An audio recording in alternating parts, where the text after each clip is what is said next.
Welcome to Boxing During Dinner. We're back here at RANDAZZO'S, Little Italy here in Coral Gables, Florida.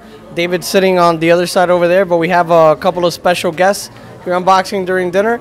We have Azea Augustama from Haiti and now lives in Miami, and Bonanni, longtime trainer and now promoting for Tiburon Promotions, bringing it back here in South Florida. And I want to start quickly here with the main event, the special attraction, Azea Augustama. You have this fight coming up against David Lee McNamara, Cruiserweight fight, 10 rounds. How's the preparation been for this fight? How ready are you to get back in that ring on Saturday night? Well, I'm excited to be back in the ring. I worked very hard for this fight. I was originally scheduled to fight someone else, but it was changing opponents.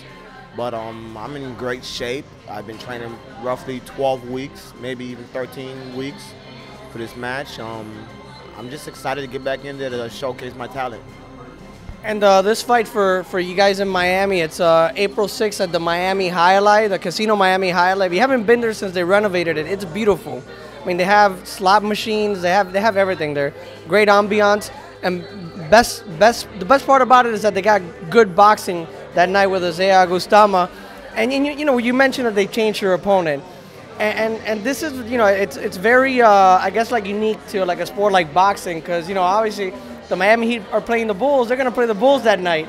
It's not the same with boxing. It could change in a minute. How does that affect your training or your psyche coming into that fight when an opponent changes? Well, I mean, I'm an experienced fighter. I had a lot of fights in the amateurs. In the amateurs, you may be in a tournament, and you may not know who you fight day to day. So, I mean, you just gotta be well prepared for anything, whether it's southpaw, orthodox. Just be well prepared overall to make adjustments and compete against whoever in front of you. And Azea over here, he's from the Augustama fighting family. His two brothers also fight. So they're representing Haiti and South Florida in a big way. And you represented Haiti in the Olympics, 2008 Beijing Olympics over in China. This week, talking about a newsworthy item, they changed from headgear to no headgear, from the point system with the punches to a 10-point must system like the pros. Wouldn't you have wanted to be in the next Olympics? I mean, your style would have been perfect for this. Absolutely. I said, lucky me. I mean, my style, of course, the way I fought in the Olympics, I went to the body a lot.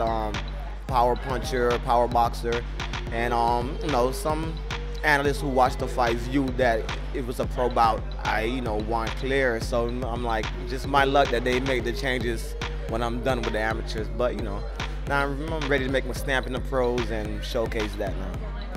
And talking about your career as a pro, you've only lost one fight, and it was a very tough fight against Denis Grashev, who since then has knocked out a couple of big contenders, has fought for the world title.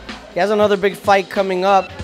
Looking back at that fight, I guess does it make it easier that you lost to a guy that's already fought for the world title, or is it tougher knowing you were maybe a couple of points, maybe a judge's view away from being there?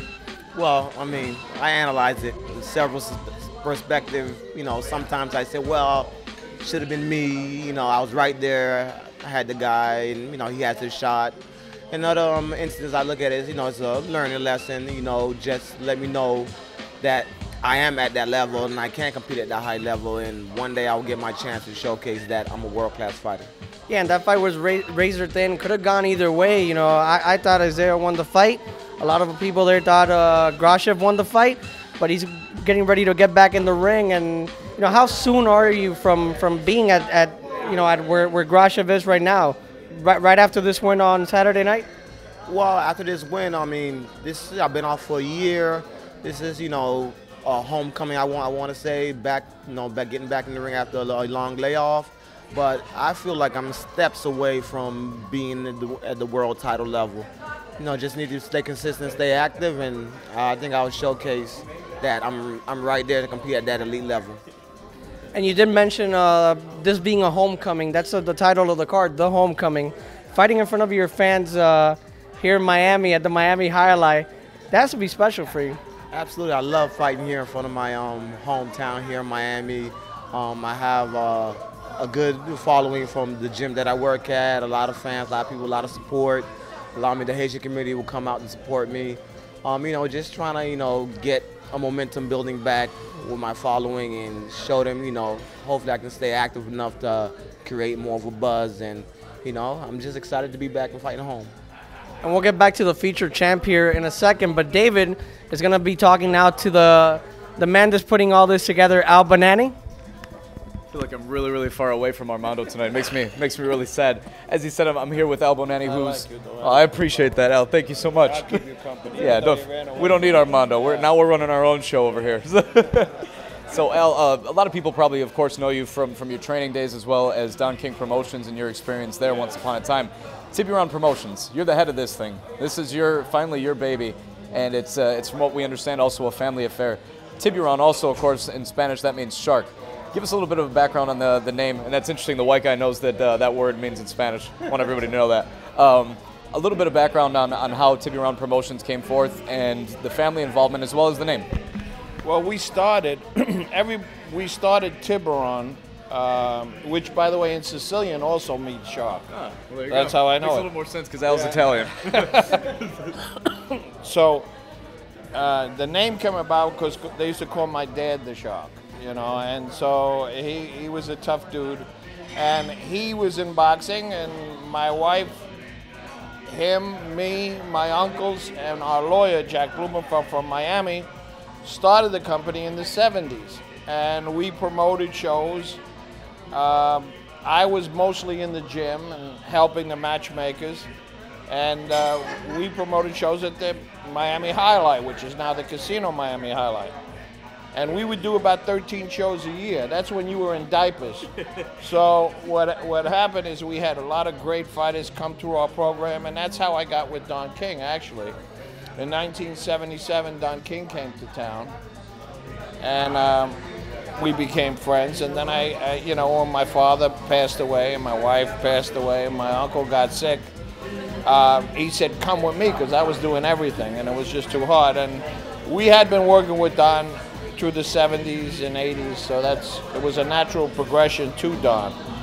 But that's how it started. Very interesting. So this is your big card, basically back at the Miami Jai-Alai, and the name. You can go ahead and take a look at the flyer there again. Casino Miami Jai-Alai, the homecoming. He said it and didn't even look at the poster. Azea doesn't get paid extra to promote the fight that way, but you gave it to him anyway. Yeah. The term homecoming is, as you've mentioned, the history of Tiburon and your own career has quite a few layers, as well as the Miami Jai-Alai having previously in generations past being known as a local fight venue for where a lot of guys became world title challengers and title holders themselves. Talk to us a little bit about what it means to be back at the Jai-Alai. Well, first of all, when we came from Italy, we lived in that area, which they call the Triangle. As Pitbull says, I come from the bottom, and there's only one way, and that's up. So, but I keep going back to the bottom, back to the Triangle, because the Jai-Alai is historic. It's always been there. I think it's 56 years that it's been in that location, and some great fighters have passed. Have passed through the venue. Baby Sugar Rojas. Lupe Pintor, I'm going to keep going, Felix Trinidad. Recently, Randall Bailey won his title there in 1998, I believe. And that's recent. And so, Alfredo Escalera, Arguello, Aaron Pryor. These are the great fighters that started there. Talk to us about some of the fights that you've put together and what local fight fans can come to expect from not only this card, but future Tiburon promotion cards. Well, Isaiah and I became acquainted because he used to be Tavares Cloud's sparring partner. And I always admired his abilities. He's a very good boxer, puncher, and there were days that Tavares got the best, and there were some days that Isaiah got the best, and we became friends. And when he lost, I was a little shocked that they put him in so quick with the caliber fighter he fought. And when he lost, and his management and whatever else he had behind him backed away, I guess for financial reasons, it left the door open. He called me and left the door open for me to get back in because, as you know, Don King and I ceased doing business, or I should say, he fired me on December 1st. But he's still my friend. I made a lot of money with Don. I have nothing back. I would work with him again if the money was right. So it opened up, gave me some incentive, gave me some juice flowing because, I'm an old man, but I still get excited about boxing. And we came to a deal, and now he's in the highlight. And there's an untapped market here in Miami, and it's the Haitian community. Haitians are big sports fans, particularly boxing. So it's been traditionally Spanish here and Jewish, but the Haitian community is very large here. And I'm hoping, please God help me, I'm hoping the fans come to the homecoming at the highlight. Got it right there, April 6th. I just want to say one thing. I want to thank Dan Licciardi, CEO of Miami Casino Highlight. Without them, I couldn't have done the card. Budweiser has come aboard. I won't get any money this show, but I'm hoping to do a Budweiser series in the future. The Ring Girls will be there. I made sure they'll be there. And I'd like to thank Title Boxing for supporting me. I've always got free t-shirts. I'm such a classy dresser. This is what I wear 90% of the time. So they send me t-shirts. The ones they can't sell, XXX, 4X. Thank you. Look at that food. Take a look at this. See, Randazzo's Little Italy delivers, and they didn't even know that we were amidst episode here, but we've got chicken parm over there for Azea. Normally you would think a fighter needs to make weight, but now since Azea's fighting a bigger guy, he's one of the few guys who ever has freedom to kind of throw down what he wants. Yeah. So, well, guys, that is a wrap for this rendition of Boxing During Dinner. April 6th on a Saturday, not a Friday. Title Boxing, Miami Highlight, Miami Casino, Miami Highlight. We will see you guys there, local fight fans. We're going to have information on our Facebook and Twitter pages. Expect a great night of fights at the Miami Casino Highlight, Saturday, April 6th. We'll see you then.